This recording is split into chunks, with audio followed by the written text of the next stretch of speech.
quick little spiel before we get into the actual video today, guys. Over here in the UK, our illustrious leader, Bojo, has basically given the go-ahead for all pubs and whatnot to open again on the 4th of July, and the lockdown countermeasures rather, are easing. Good news, however, please, guys, this is not a green light for everyone to go out and start licking each other's faces, okay? There is still a potentially lethal virus out there in the world, okay? As long as we're all cool, switched on, and most importantly of all, don't take the fucking piss, we should all have, well, got over the worst of this, okay? Again, lockdown's easing, doesn't mean we should all start fucking mugging off the rules. Cool? Cool, right. That being said, let's get into the previews. Now, GW has dropped the preview I was looking for, the faction focus rather. That is Tyranids, and much to my dismay, I'm not really surprised. Basically it said, hey, you know those units that are good? They're still good! In the Tyran effects and whatnot, and yep, fine. But, as with all the previews so far, they did leave a little gem, a little rule blurb, a little nugget of information from 9th edition. And it's to do with cover. Now, this is interesting because off the back of this, just watching, guzzling my eye, just watching people respond on social media, whatever light social media presence I have, and obviously Jamie and Chris talking about it as well. I think cover, just in general, with going forward in 9th edition, I think tables are going to be, just a prediction, I think tables are starting to get a little bit denser, more cover centric. It's just a feeling I've got with all these, like, obviously rules with cover and whatnot, and the benefits they provide. I think a lot of people will, even if they don't realise it, start putting more cover on the tables. But that's just my prediction. Anyway, the rule they previewed was dense cover. Basically, it's an attribute that you can give to a piece of terrain, much like the other ones we've seen so far. And they've just broken it down here for us. Now, bear with us, because this is a bit of a spiel. Dense cover. If this terrain feature is at least 3 inches in height, then subtract 1 from hit roll when resolving an attack with a ranged weapon, unless you can draw straight lines 1 mm in thickness to every part of at least one model's base or hull in the target unit from a single point on the attacking model's base or hull, without any of those lines passing over or through any part of any terrain feature with this trait. Okay, so breaking that down, basically if you've got a piece of terrain that's at least 3 inches high and you can't draw a straight line from your base, if you're shooting, to at least one model in the opposing army's base, enemy faction, whatever, without it going through or over or intersecting with a piece of terrain, you gotta have -1 to hit. Okay? Models that are on or within an area terrain feature with this trait do not suffer the penalty if only terrain feature these lines pass over or through is a terrain feature that the attacking model is on or within. Models with 3 of an obstacle terrain feature with this trait do not suffer this penalty if the only terrain feature these lines pass over or through is the terrain feature that the attacking model is within 3 of. The height of the terrain feature is measured from the highest point of the terrain feature. So basically it's saying there that if you're shooting out of dense cover, as long as you're within 3 inches of that dense cover, then you don't get the -1 to hit. Okay, it's only for incoming fire. So basically, cover now will provide a -1 to hit. So this could potentially stack up quite nicely with other models and other units that have a -1 to hit rule built in, such as venom thropes, that kind of thing. So, you know, potentially a decent way to get a nice -1 to hit. Obviously, it's not going to affect armies with ways that ignore the benefits of cover, and that's, I can see weapons that ignore cover are going to be looked at more closely in this edition, just off the back of this rule.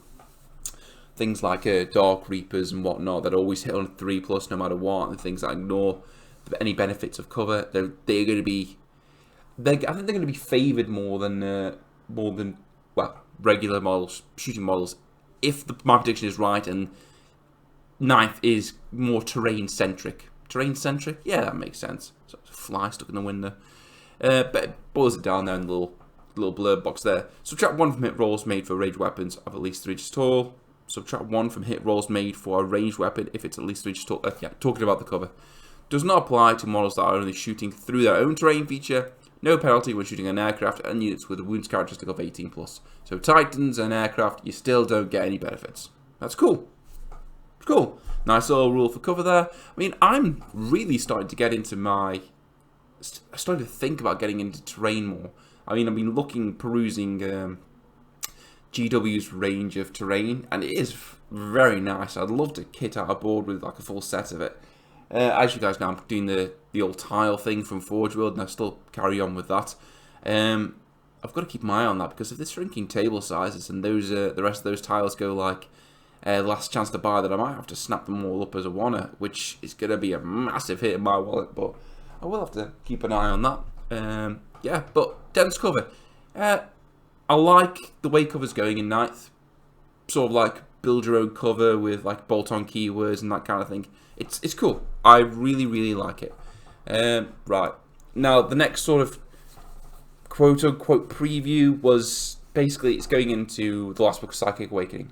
So we're looking at Forces of the Inquisition today. And I'm like, right, okay, so once you've previewed the Forces of the Inquisition from Pariah, what else are you going to preview, apart from maybe the story in the terrain?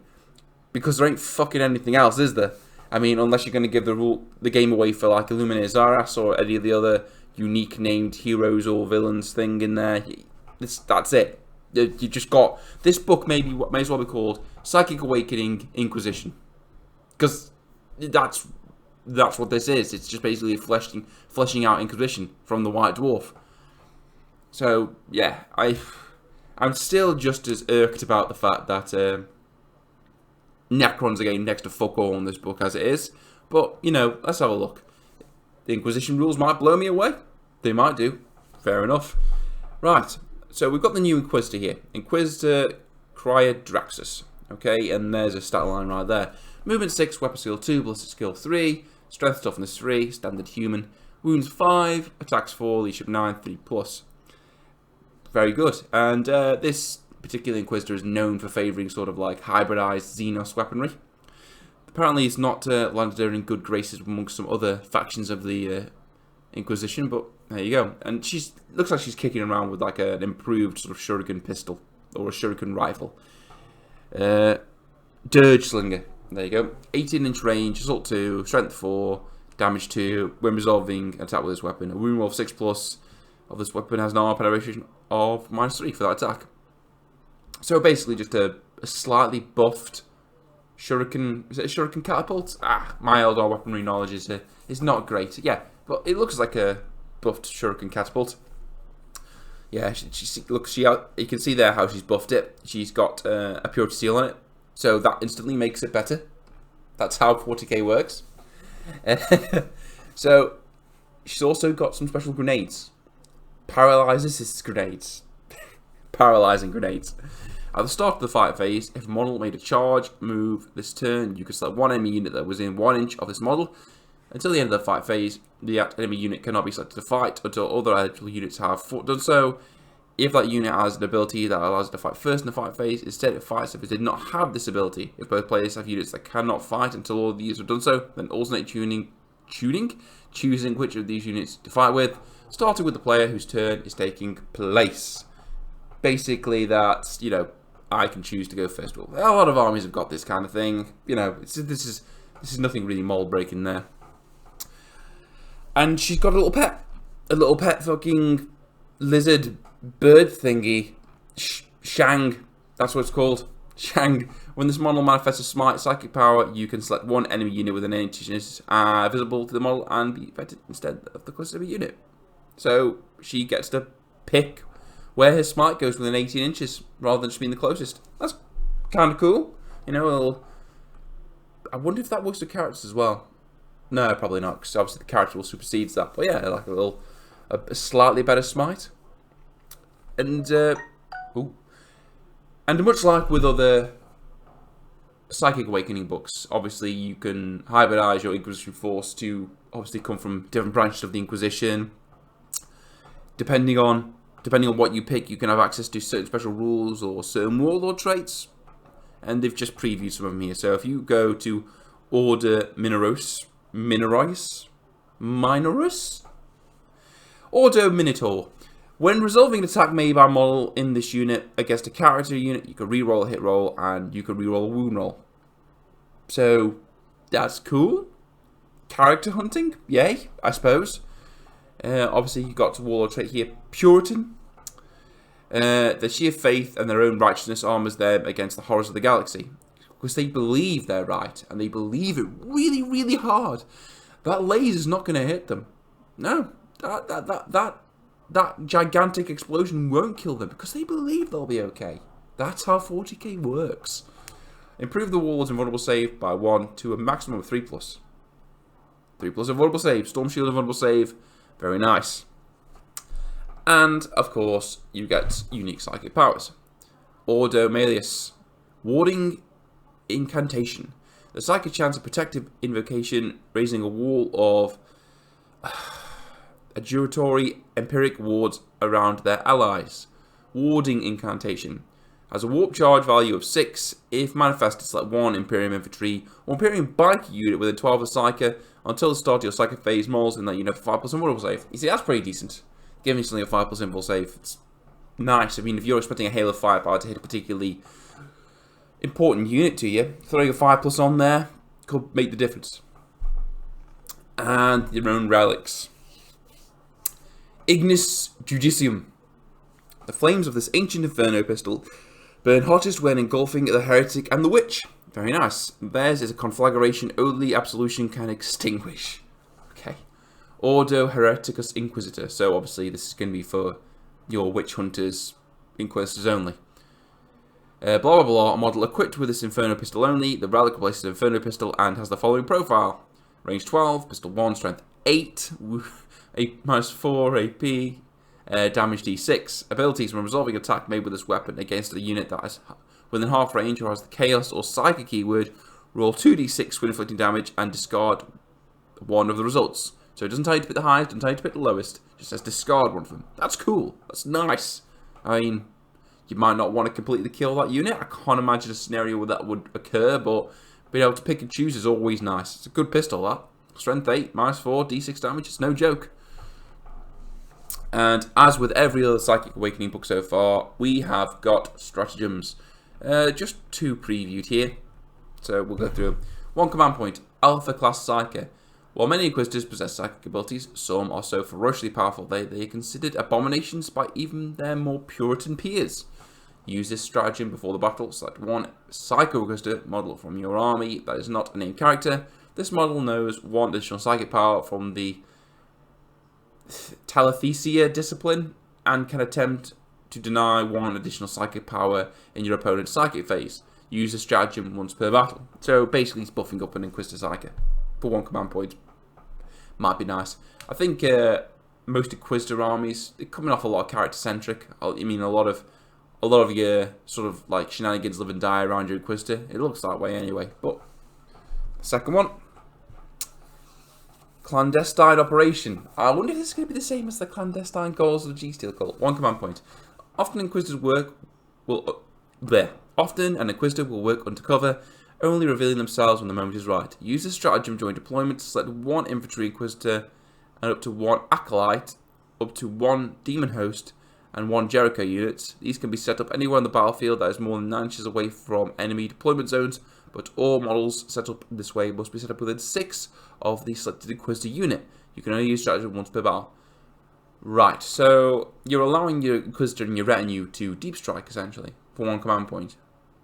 I don't know how viable that is, because if your Inquisitor is your linchpin of your army, and I think, well, you know, give or take, do you really want to throw him out in the middle of nowhere for 1 command point? I mean, I don't know. I can't imagine a scenario where that would be wise. Because, what, 1, 2, 3, 4, I think up to 5 models is that? Just left away from the rest of your army? I don't know how wise a decision that would be. But, hey, I don't know. These guys may be amazing. Fair enough. So, yeah, that's it. Basically, covering the new dense cover special rule for 9th edition, or dense cover trait, and basically just going over the Inquisition rules for Psychic Awakening Pariah, or Psychic Awakening Inquisition, however you want to call it. I don't see how GW are going to pad out the rest of this week of previews from Psychic Awakening Pariah. I don't, because you've just talked about, well, you just previewed like the vast majority of the book. You already gave away the game a little bit with some of the battlefield rules the other day. Are you going to preview some of the story? I mean, I don't know. I don't get it. Unless they're going to break it down Wednesday, unless they have the named Sister of Battle one day, then the named Harlequin the other day, and then just on Friday, just have, hey, there you can pre-order it. I don't know. I should really stop, because, you know, it's the end of, essentially, 8th edition. This is totally the end of 8th edition, and the beginning of something better. So, you know, I can't be that upset about it. And I really can't, because this book has fuck all to do with me. I mean, I just feel for... I don't even feel for Necron players, really, because they're getting a brand new fucking range. I'm just a bit perplexed why GW why would they even tout as like having Necrons having a big part of this book other than the story? It's like, but that's my cross to bear. That's my hill to die on. Anyway, guys, that's it for today. We'll just have to see how the week develops. And yeah, 9th edition, good news. Psychic Awakening Pariah is just news. Right, guys, I will catch you all next time. See you later.